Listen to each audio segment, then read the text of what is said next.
फिर गंदी गंदी वीडियो भेजने लगा व्हाट्सएप में। और वहाँ से बोला जा रहा है कि तुम्हारी कुछ न्यूड पिक्चर्स है मेरे पास, कुछ खराब वीडियोस हैं और मैं उनको लीक कर दूंगा। इसमें उनके द्वारा कंप्लेंट की गई है और इसमें FIR रजिस्टर करके और आगे कार्रवाई की जाएगी। तो खबर मध्य प्रदेश के जबलपुर से है, जहां पे एक सरकारी कॉलेज के व्हाट्सएप ग्रुप में ब्लैकमेलर्स ने अश्लील फोटोज डाली, वीडियोस डाली। इसके बाद पैसे की मांग की। कुछ छात्राओं ने पैसे दे भी दिए, लेकिन इसके बाद पूरा का पूरा मामला पहुंचा थाने तक। इसके बाद जो थाना प्रभारी हैं वो पहुंचे कॉलेज और पूरे मामले की जांच पड़ताल में जुट गए हैं। फिलहाल यहाँ पे छात्रों से बातचीत की जा रही है। उस व्हाट्सएप ग्रुप को भी खंगाला जा रहा है जिस व्हाट्सएप ग्रुप में ब्लैकमेलर्स की ओर से अश्लील फोटोज और वीडियोज डाले गए थे। तमाम जो यहाँ पे खबरें निकल के सामने आ रही हैं कि आखिर कौन है वो शख्स, दिखाते इस रिपोर्ट में।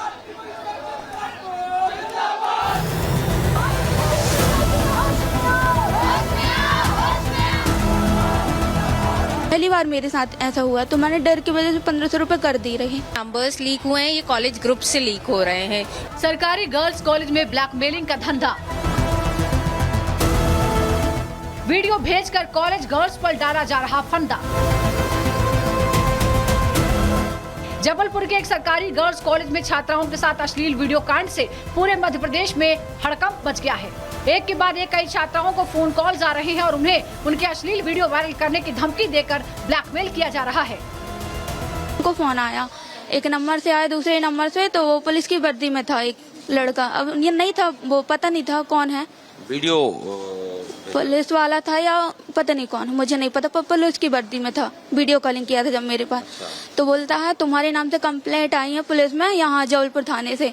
तो मैंने बोली पर क्या हुआ ये बताओ, मैंने बोली। तो बोलता है कि तुम्हारे नाम से कंप्लेंट आई है, तुम यहाँ जल्द से जल्द यहाँ जाना, नहीं तो पैसे कर दो करके। तो मैं सोची कि ये बात सच होगा, पहली बार मेरे साथ ऐसा हुआ, तो मैंने डर की वजह से 1500 रुपए कर दी रही। हैरानी की बात यह है कि अनजान नंबरों से फोन करने वाला ब्लैकमेलर छात्राओं को पहले कॉलेज की बाकी लड़कियों की आपत्तिजनक फोटो और वीडियो का लिंक भेजता है और फिर उनकी भी ऐसी ही तस्वीर और वीडियो वायरल करने की धमकी देकर पैसों की मांग करता है। इसी के साथ ये बात भी सामने आई है कि कॉलेज का एक व्हाट्सएप ग्रुप भी है जिसमें 3 टीचर और 1 स्टूडेंट एडमिन है। इसी ग्रुप में आरोपी ऐड था, जबकि मामले का खुलासा होने के बाद आरोपी के नंबर को ग्रुप से हटाया गया। नंबर्स लीक हुए हैं, ये कॉलेज ग्रुप से लीक हो रहे हैं, क्योंकि ऐसी समस्या हर डिपार्टमेंट के जो कॉलेज का ग्रुप होता है स्टडी सर्कल के लिए जो बनता है, ये उसमें से लीक हो रहे हैं। और अभी भी छात्राएं हमसे संपर्क कर रही हैं कि दीदी हमारे साथ भी ऐसा कुछ हुआ है यहाँ पे। कितनी लड़कियां होंगी? सर अभी जो हमारे संपर्क में आई हैं वो कम से कम 100 से 150 की छात्राएं हैं जो हमारे संपर्क में आ चुकी हैं। ब्लैकमेलिंग के साथ साथ छात्राओं ने डर के कुछ अमाउंट उन्हें पे भी कर चुकी हैं। सो ये जहाँ तक है ये स्कैम जो है ये पैसा लेने की ही पूरी चीजें हैं। मध्य प्रदेश में जिस तरह सरकारी कॉलेज में छात्राओं के साथ ब्लैकमेलिंग का खेल खेला जा रहा है, उसकी खबर कॉलेज प्रशासन को भी है, लेकिन अभी तक इस मामले में किसी आरोपी का नाम सामने नहीं आया है। वो तो कुछ लड़कियों ने हिम्मत दिखाकर इस मामले की शिकायत पुलिस में की, तब जाकर कॉलेज में चल रहे इस अश्लील खेल का खुलासा हुआ। कुछ छात्र थे और छात्राएं थी, उन्होंने बोला मैडम हम यहाँ पे ज्ञापन देने आए हैं कि आपके यहाँ की छात्राओं को कुछ गलत मैसेज दिए जा रहे हैं और उनसे पैसे की भी डिमांड की जा रही है।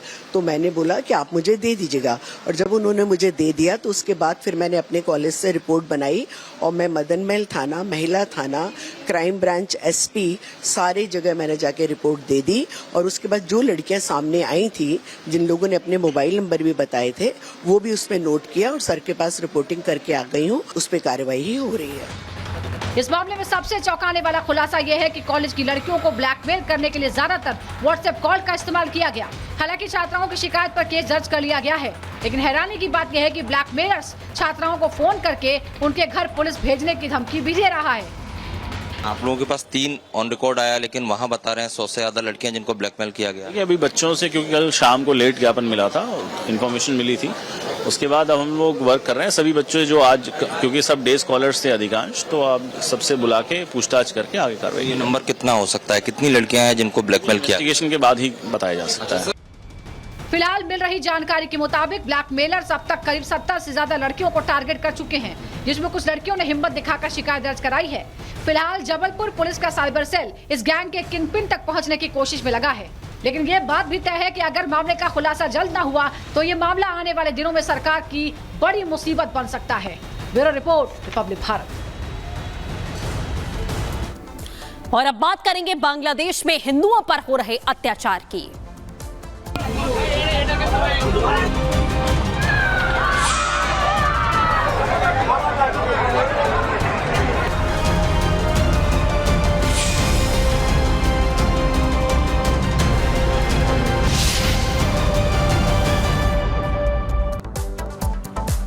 बांग्लादेश में तख्ता पलट हुआ, सरकार बदली, दावे और वादे बहुत किए गए बांग्लादेशी हिंदुओं को लेकर, लेकिन सब कुछ धरातल पर ना के बराबर है। अभी भी हिंदुओं पर अत्याचार लगातार जारी है। थाने में घुसकर किस तरीके से मॉब लिंचिंग की जा रही है, महिलाओं के साथ बर्बरता की जा रही है, उसकी तस्वीर आप देख रहे हैं। कट्टरपंथी बेखौफ हो चुके हैं, थाने के अंदर घुसकर मॉब लिंचिंग कर रहे हैं और एक बार फिर से हिंदू युवक को निशाना बनाया गया। युवक के साथ हैवानियत की तस्वीर अब सामने आ रही है। बांग्लादेश के हिंदू संगठनों के मुताबिक उत्सव नाम के छात्र को इश्तिंदा के आरोप में कट्टरपंथियों ने निशाना बनाया था और बिना किसी सबूत पुलिस ने गिरफ्तार कर लिया। और इसी पर अब आपको दिखाते हैं हालात क्या हैं रिपोर्ट के जरिए।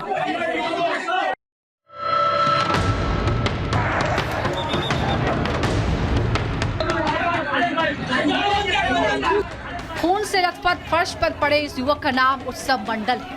उत्सव को मुस्लिम कट्टरपंथियों ने थाने में ही पीट कर मार डाला। हिंदुओं के लिए नर्क बनते जा रहे बांग्लादेश से हैवानियत की एक और तस्वीर सामने आई है, जहां पुलिस के सामने ही एक हिंदू युवक की मॉब लिंचिंग कर दी गई। ताजा मामला खुलना इलाके का है, जब ईश निंदा की कथित आरोप के बाद आतताई भीड़ ने एक हिंदू युवक को निशाना बनाया।